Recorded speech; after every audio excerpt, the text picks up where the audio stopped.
7 bonnes raisons de choisir Voyage Antillais.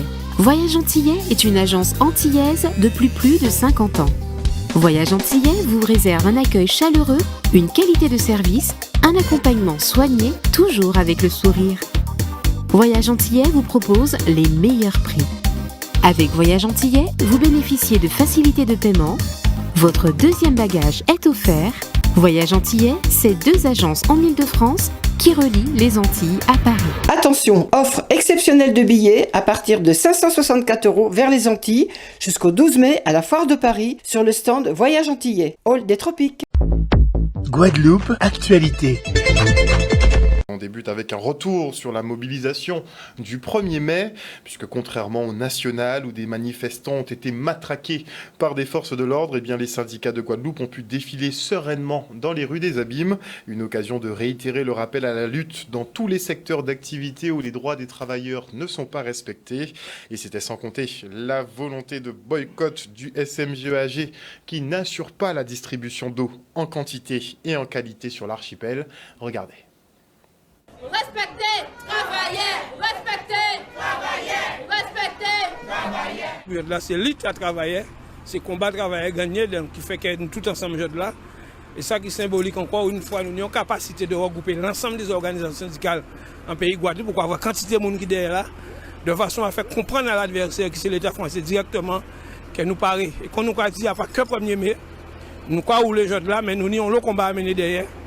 Parce que nous avons constaté que rien pas bon au pays là, ni petit monde, ni grand monde, ni travail, ni formation, pas ni rien. Donc je là faut nous pas que contenter nous de marcher ensemble, mais nous ni ensemble à mettre un plan de travail, un plan d'action en place qui mène nous certainement en mobilisation générale, certainement avant l'année là ça finit parce que ne peut pas arrêter comme ça. SNCL toujours présent au 1er mai avec les autres organisations pour nous dénoncer, pour nous revendiquer et plus singulièrement dans le cadre de l'éducation nationale, comme tout le monde sait, chaque année, c'est même bitin là qu'a fait nous, même coup de franche là qu'a fait nous, suppression de postes, plus de 100 suppressions de postes, alors qu'au cas dans l'école là qui a manqué professeur. Donc, ça nous a demandé, c'est qu'ils ont arrêté de supprimer postes, qu'ils ont fait en sorte que les jeunes en nous qui passaient concours, arrêté voyez en France, pas d'avoir nous besoin et qu'ils ont ouvert certaines disciplines. Nous avons vu sur on avance dans un système qui est dirigé par le capitalisme. Nous avons vu que tout but a augmenté. Oui, tout but a augmenté. Et l'affaiblissement notamment des services publics par le démantèlement. Et puis aussi que travailler par une augmentation de salaire. C'est le rapport de force. Ouvrir, pousser, planter la tête, trapper, satisfaction. Il faut être bloqué pour moi en Guadeloupe pendant des jours. Et tout le monde vient 6 ans en table et il a signé. C'est sûr que le directeur n'a pas signé tout de suite, mais on sait qu'il a trouvé les moyens de contraindre à venir signer. Nous commandons de l'eau propre, sans caca, sans caca. Nous commandons arrêter facti qui ne va servir à rien, puisque nous ne pouvons pas payer. Parce que nous, nous avons prôné la désobéissance civile. Nous ne pouvons pas payer de l'eau, mais nous avons dit attention. Domino qui joue carrément en Pangal, mais pas jouer en Pangal. Ça veut dire qu'on va ouvrir ou pas payer de l'eau. Il faut une région d'association de l'eau à LKP qui va mettre vous en courrier de contestation pour montrer comment on lige et puis SMGRG. Aujourd'hui, là, son grand rouleau bravo pour travailler et puis toute organisation syndicale parce que nous debout pour nous grogner et goumer pour droit travailler et droit à peuple Guadeloupe. C'est important, droit à travailler et droit à peuple Guadeloupe. Nous élevez, nous élevez, nous élevez. Et à l'heure où le litre de samplon avoisine les 2 € le litre, les stations-service et leurs salariés ont entamé aujourd'hui un mouvement de grève, un conflit déjà suspendu puisque le syndicat STTPG a reçu une réponse favorable de la part de l'État et de l'organisation des professionnels et gérants de stations-service. Les négociations annuelles obligatoires devraient reprendre lundi. On fait le point avec Luc Rubens, secrétaire général du STTPG.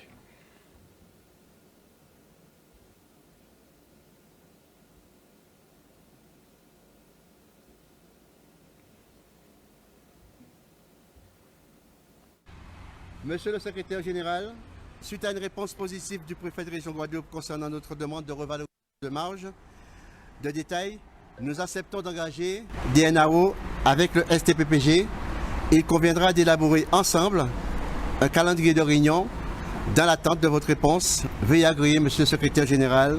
Mes salutations distinguées, signé président de GPSS, M. Patrick Collet.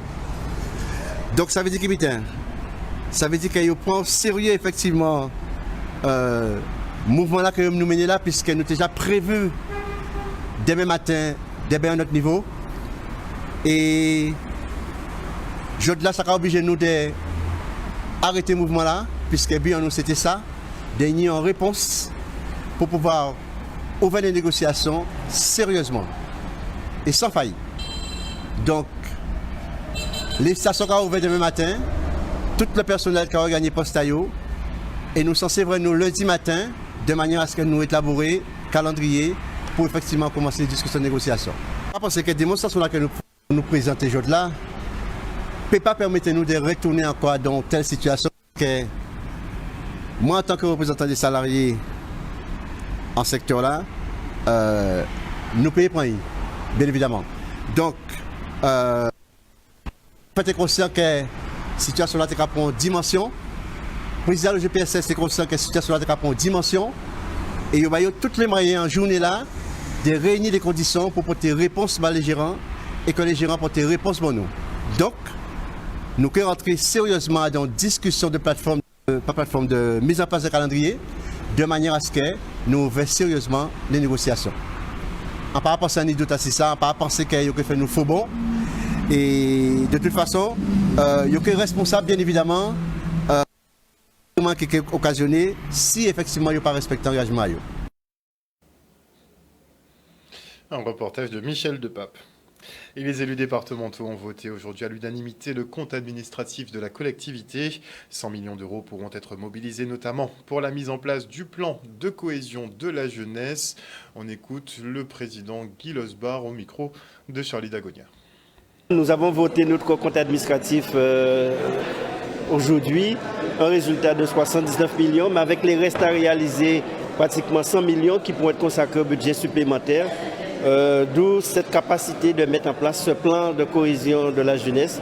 Nous avons présenté aujourd'hui les premières orientations et ce que nous voulons, c'est que l'ensemble des élus, mais au-delà des élus, les communes, les associations ainsi que les citoyens puissent participer, puisque c'est du concret que nous voulons et que chacun puisse prendre des initiatives dans les différents axes présentés. Le budget voté à l'unanimité, donc c'est un principe, je dirais, au niveau du département et qui montre cette cohésion au niveau de l'ensemble des élus. C'est le compte administratif de l'an dernier, donc je citerai les investissements que nous avons su réaliser et aussi les différentes politiques publiques dans le cadre des missions traditionnelles du département. Mais ce qui est surtout important à retenir, c'est pratiquement 100 millions d'euros de marge que nous avons pour pouvoir assumer les nouvelles orientations que nous allons mettre en place, telles que le plan de cohésion sociale. Et on se rend maintenant aux galeries de Destrélan à Bémao pour le lancement de l'opération Bonjour les îles de Guadeloupe. Et l'objectif est clair et net, à savoir vendre la destination Guadeloupe aux Guadeloupéens, mais aussi aux futurs touristes. On deviendra effectivement consommateur sur notre propre marché, mais aussi ambassadeur, tiens pour le coup. Regardez. Les Guadeloupéens, tout un chacun d'entre nous, nous sommes des touristes potentiels, des touristes locaux.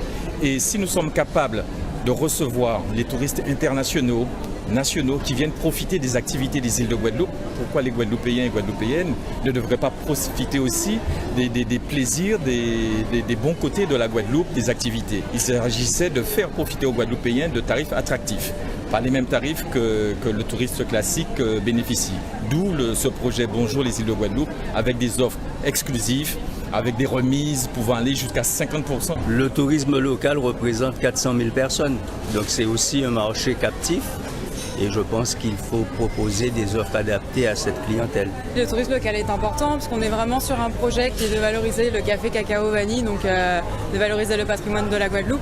Donc c'est vrai que si la population est derrière nous aussi pour valoriser ça, c'est quand même quelque chose qui est très important pour nous. Ouais. On se rend compte qu'on est là donc du coup à Destrélan sur Bémao, il y a beaucoup de passages, il y a du monde, c'est agréable. Non, effectivement, on rencontre beaucoup de personnes d'un peu partout et donc ça nous met bien en valeur. Ouais. Il y a du monde, il y a de l'affluence, les gens semblent être contents, ils prennent des renseignements et tout ce que je souhaite, c'est que les ventes se fassent. Que les gens achètent, consomment dans leurs îles, qu'ils préparent la valise en juin juillet et qu'ils partent au bout du monde, mais dans les îles de Guadeloupe, car le bonheur, c'est à moins d'1 heure. Et dans le cadre de l'installation de la fibre sur son territoire, la ville de Penthibourg informe les administrés et acteurs économiques des travaux engendrés par le remplacement du réseau cuivre. La fibre, elle sera opérationnelle dès janvier 2025. Regardez. Nous allons accompagner nos différents administrés à travers différentes actions pour permettre que les administrés, nos acteurs économiques aujourd'hui que nous avons rencontrés, soient informés, sensibilisés et mobilisés, mais surtout accompagnés vers la fibre très bientôt, qui, pour rappel, sera opérationnelle donc complètement sur la ville de Penthibourg à partir du 31 janvier 2025. Avant tout, moi, c'est mon rôle de m'assurer que tous les opérateurs d'infrastructure fibre, que ce soit Orange ou SFR, on va dire, le plus souvent c'est eux sur le territoire des Antilles-Guyane, ont mis en place une organisation pour pouvoir s'assurer 100% de la complétude de chaque commune. L'ancienne téléphonie est amenée à disparaître pour laisser place totalement donc, au réseau fibre qui est beaucoup plus performant et plus rapide. Il n'y a plus de clients qui peuvent souscrire à une offre cuivre sur la zone définie. Aujourd'hui, l'eau 1 par exemple, c'est Penthibourg sur la Guadeloupe. Et 12 mois plus tard, on passe à l'arrêt technique. C'est-à-dire qu'à partir de là, les services cuivre sont carrément coupés définitivement. Donc c'est-à-dire qu'ils ont 12 mois pour pouvoir migrer sur une offre fibre. Et à partir de là, c'est le travail des commerciaux, de tout opérateur commerciaux, vous avez pu voir aujourd'hui, qui présentent chacun leur service pour pouvoir capter le plus de clients qu'ils veulent. Et maintenant, nous parlons du Totem Fun Games qui se déroulera sur la plage des Alizés à Moule. Et afin d'en parler avec moi ce soir, je reçois Gaël Géolier. Bonsoir, monsieur Géolier. Bonsoir. Alors, dites-nous tout effectivement sur ce Totem Fun Games. Qu'est-ce que c'est ? Alors, c'est un événement sportif dans lequel on retrouvera des jeux ludiques, des défis sportifs collectifs et individuels, afin justement que tout le monde puisse passer un bon moment. Alors on a fun, donc c'est censé être amusant. Exactement. Mais on pense qu'il y a un petit peu la compétition, c'est une grosse compétition. Un petit peu quand même. Bon, mais ça c'est un événement qui reste accessible à un public assez large. Mais il y a effectivement un petit peu de compète et quelques lots à gagner à la clé.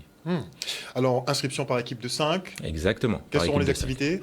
Des activités variées. On retrouvera des jeux basés sur la force, sur la réflexion, sur l'équilibre, un petit peu de tout, afin justement que tout le monde puisse y trouver son bonheur. Donc, dès 16h, accueil des participants. Exactement, accueil des participants, 16h45, défi sportif collectif. On enchaîne sur l'individuel et les concours, et on termine avec le service du repas et la remise des prix. On est sur de la fin d'après-midi pour éviter qu'il fasse trop chaud ? Exactement. Voilà, on a choisi justement de bosser sur une fin d'après-midi, début de soirée. Donc pas d'excuses, hein ? Pas d'excuses. Alors, comment se passent les inscriptions ? Inscription justement sur la plateforme Kiwol, en suivant un lien disponible sur notre compte Instagram, ou même par appel, 06 90 74 20 89, numéro visible sur nos visuels. Alors, il reste une journée, un jour pour les inscriptions ? Un jour avant l'inscription. C'est encore possible, même demain, de s'inscrire. L'organisation est ouverte à ça. Alors, une petite précision, puisque tu nous as dit qu'il y a différents types de challenges. Mais pour les challenges de force, pour ceux qui s'inscrivent au dernier moment, ce sera quoi à peu près ?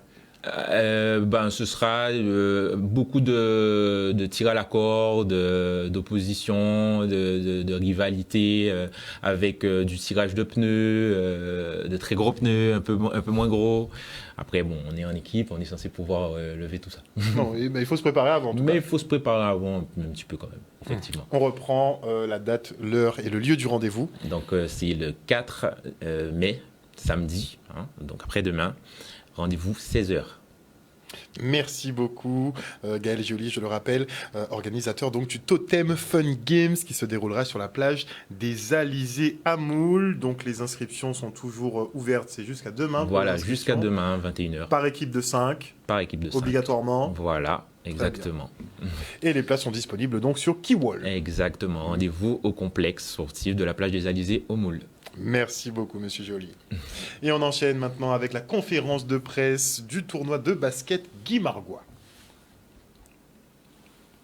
Commence de ce soir, mais on peut dire que ça commence dès maintenant parce que la conférence de presse, c'est l'ambiance de Guy Margois. Et ce soir, on commence par l'équipe de la MCA de la Guadeloupe et aussi le DERO de la Guadeloupe. Il y a une programmation décriée, mais c'est une programmation qu'on a mis en place avec les clubs de la Guadeloupe. Ce soir, l'équipe de la Guadeloupe, la MCA va rencontrer l'équipe de l'Éclair chez les filles. Et ensuite, l'équipe de Golden Star de la Martinique va rencontrer l'équipe de LDO de Pointe-Noire.